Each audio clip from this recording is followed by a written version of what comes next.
La verdad, en el colegio me dejaron una tarea. Tengo que investigar sobre Colombia y las diferentes constituciones políticas que ha tenido a lo largo del tiempo. ¿En serio? ¡Es genial! Porque últimamente he estado pensando mucho en lo hermosa que es nuestra Colombia. Por ejemplo, la biodiversidad, la alegría de la gente y los hermosos paisajes. ¡Wow! Se nota que amas mucho a nuestra patria. Pues con respecto a la tarea, pude investigar que actualmente Colombia se rige bajo la Constitución de 1991. Es bonito saber sobre la historia de sus leyes, deberes y derechos. ¿Ya investigaste sobre la Constitución Política del 86? Pues lo único que sé es que antes de la Constitución del 91, la que estaba vigente era la de 1886 y que las cosas eran muy diferentes. Ya veo.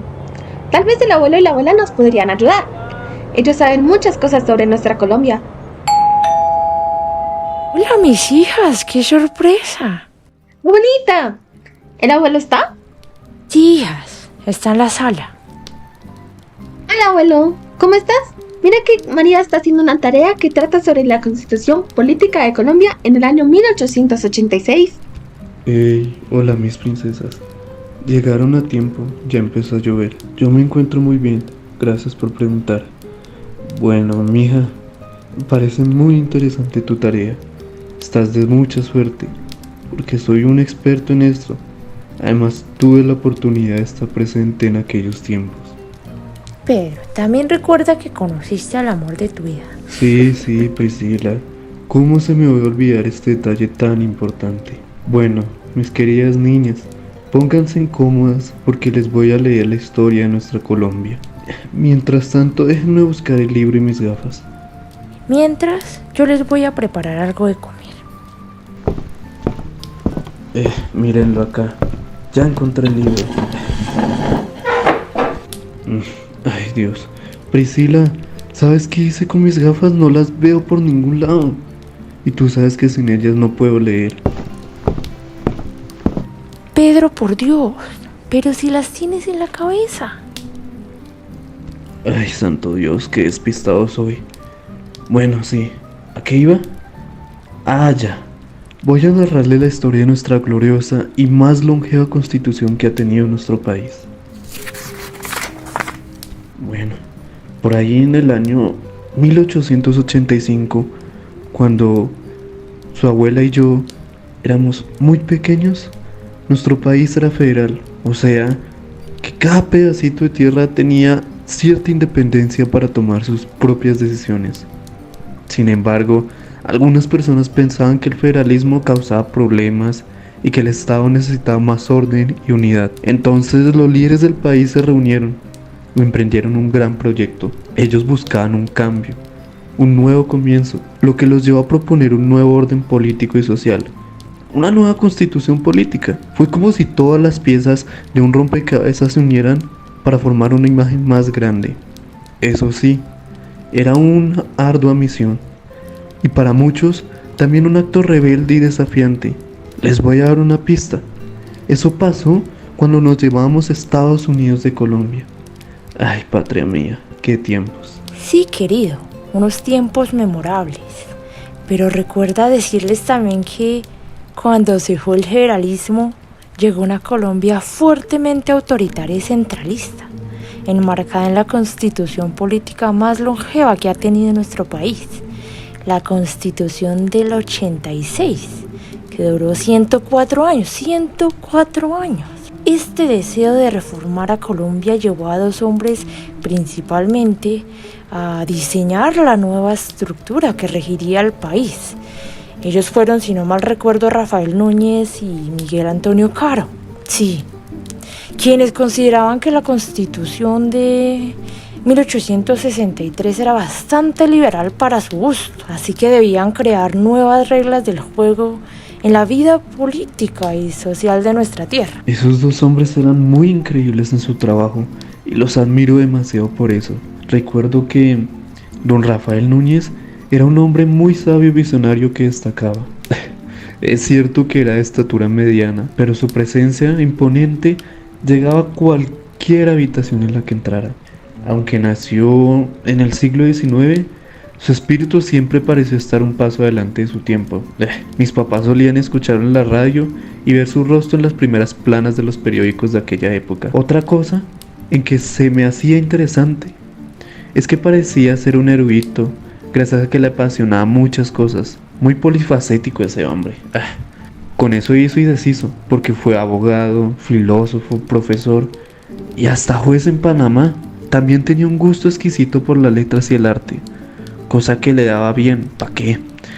Así vi que fue escritor, periodista, poeta, y de hecho, fue el que llegó a escribir el himno que iba a ser de su ciudad natal, Cartagena, pero que a la final fue la base del himno nacional. Bueno, ustedes se preguntarán, ¿qué tiene que ver él con la Constitución del 86? Pues resulta que tanto que hacía, él también se dedicaba a la política. Como era una persona bastante reflexiva, que amaba a su país y tenía gran experiencia por la cantidad de cargos que había ocupado entre los gobiernos, se propuso la meta de fijar un orden constitucional que se ajustara a la realidad de Colombia.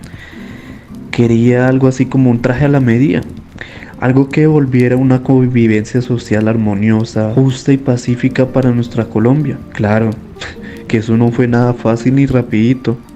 Rafael tuvo que llenarse de valentía y determinación para emprender un viaje a Estados Unidos. Y luego se fue para Europa, a Francia, a Inglaterra, para comprender todo lo que le hacía falta a Colombia. Él quería abrirse al mundo y proponer cosas que cambiaran el ritmo de nuestro país. Tras esas aventuras en el extranjero, regresó con el corazón hinchado y un fervor patrio. Llegó a Colombia queriendo hacer una política distinta, lo que lo llevó a ser el presidente en 3 ocasiones, desde 1880 hasta 1888. Aunque eso sí, hay que decir que en ese momento los mandatos eran de 2 años. Cuando iba para su cuarto mandato en 1887, él decidía retirarse por motivos de salud, como que estaba enfermo el hombre. El punto es que algo que mis padres recordaban muy bien eran sus palabras sobre la nueva constitución cuando dijo: la constitución de 1863 ha dejado de existir. La nueva constitución, la de 1886, es la primera ilustración de la república. ¡Oh, wow! No sabía que él era tan influyente. Pensé que solo era un ciudadano ejemplar. Pero, ¡qué hazañas tan increíbles! Así es, aunque siento que es mucha información y me perdí un poco. Ya regresé, y con galletas recién horneadas. ¿Quién quiere? Querida María, entiendo que toda esa información sea precipitada para ti, sobre todo porque es un nuevo tema. Así que déjenme comentarles lo que yo sé desde mi perspectiva. Bueno, mis amores, prácticamente una nueva organización surgió a la par de esa nueva constitución. Esa carta magna era distinta a lo que conocemos hoy en día. Era una especie de autoridad con mano firme y decidida. Se podría decir que era autoritaria en su esencia, estableciendo un gobierno central y poderoso que gobernaba con mano de hierro. Sí que es verdad que había espacio para la discusión y la voz del pueblo, pero de una manera limitada. Es curioso, ahora que lo pienso, cómo bajo esa superficie rígida y autoritaria latía el corazón del liberalismo económico. Porque el régimen como tal fomentaba la economía capitalista. Eso se veía en el aumento de las oportunidades de comercio y la inversión en el país en comparación con épocas anteriores, en las que todo era mucho más cerrado. Ese periodo fue sorprendente, diferente a lo que habíamos vivido. Era como si las oportunidades económicas se abrieran como las flores en primavera, atrayendo la prosperidad, aunque solo para algunos, lamentablemente. Porque si soy honesta, la sombra de la sociedad de clases predominaba en nuestra pobre Colombia. Las diferencias entre los que tenían y los que no tenían eran evidentes. Este documento, con el que tanto había soñado Rafael y Miguel Antonio Caro, significó un avance para el país en varios temas y duró mucho tiempo. Imagínense, desde finales del siglo XIX hasta finales del siglo XX.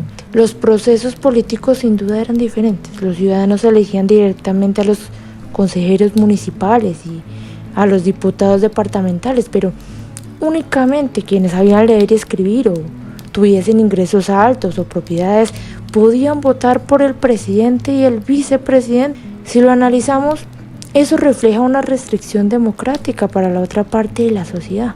A comienzos de esa constitución yo como mujer no tenía ni voz ni voto. Eso fue hasta 1958, después de una reforma que se le hizo a esa constitución, que a las mujeres se nos reconoció el derecho al sufragio, y eso que ya se había conseguido en 1855, imagínense, pero se derogó años después. También es importante que sepan que, aunque esa constitución duró más de un siglo, fue reformada unas 74 veces. Bueno, mis amores, para que se hagan una idea, Colombia cambió tanto que hasta adoptamos un nuevo nombre.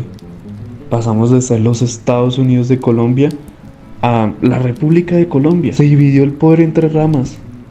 La ejecutiva, la legislativa y la judicial reconocieron el derecho al voto. Establecieron un periodo presidencial. Primero eran de 6 años, pero luego lo redujeron a 4. Crearon los departamentos como una forma administrativa territorial. Y la iglesia en ese tiempo jugaba un papel muy importante, pues aún en Colombia el catolicismo era la religión oficial. Tanto que para mantener su poder y todos sus beneficios, ya que me acuerdo, se estableció la mayoría a partir de los 18 años. Pero eso no es todo, mis queridas. Pues con esa constitución también se creó un banco central y una norma sobre el orden público. Esta norma decía que el gobierno era el encargado de mantener el orden del país. Era algo así como un guardián de la paz. Yo la verdad creo que esa carta política nos garantizó libertades que no podíamos siquiera imaginarnos antes, aunque limitadas, eso sí. Aún así no fueron suficientes para romper las cadenas de la desigualdad en las que estábamos sumergidos. Es como si en ese escenario la democracia y los derechos fueran joyas preciosas que se guardaban cuidadosamente en un cofre y a las que por un largo tiempo solo podían acceder unos pocos varones ricos y educados con poder e intereses particulares. Todo este proceso don Rafael lo denominó... caray, no me acuerdo. ¿Alguno de ustedes lo sabe? Era algo así como ¿Regeneración? Regeneración, sí, regeneración.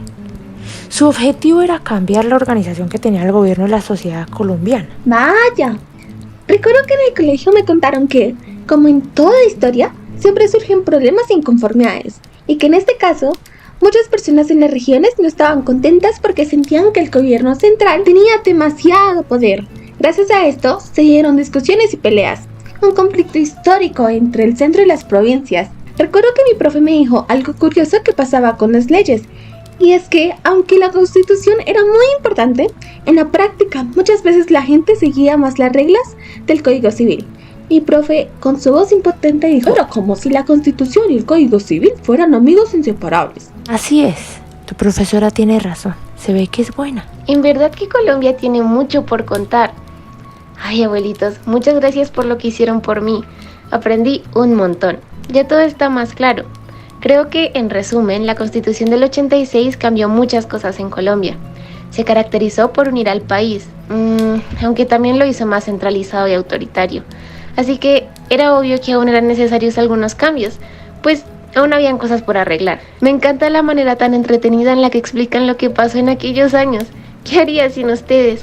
Pero abuelitos, ya nos tenemos que ir. Claro, hijas, a nosotros también nos encanta contarles todas nuestras vivencias y lo que sabemos de nuestra tierra. Es importante que sepamos todo lo que hemos tenido que enfrentar a lo largo de la historia, lo bueno y lo malo. De hecho, como hace falta mucho por contar, la próxima vez que venga les haré arrocito con leche. Uy, ya quiero que sea esa próxima vez. El arroz con leche de su abuelita es una maravilla. ¿Saben algo? Todo esto lo he grabado. Ay, caray. Perdón, pero quiero recordar esta conversación para cuando sea grande. ¿Por qué? ¿Por qué? Bueno, porque mi sueño es convertirme en una gran reportera.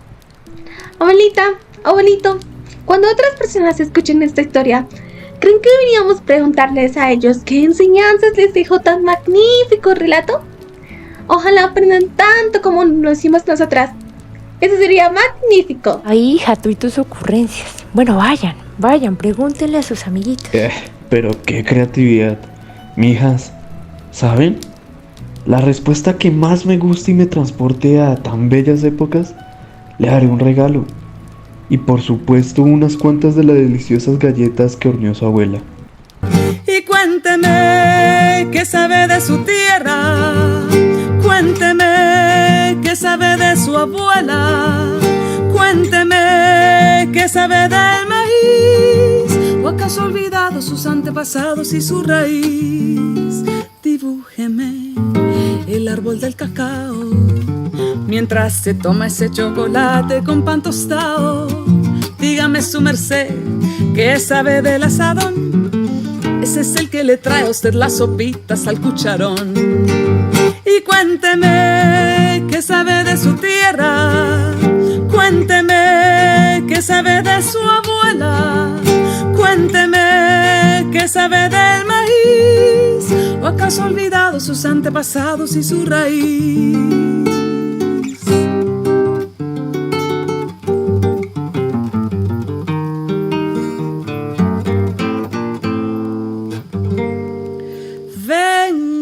Cuento los cuentos del huerto y de la malanga, la yuca, la yota, los chontaduros, la quinoa, las habas y la guatila.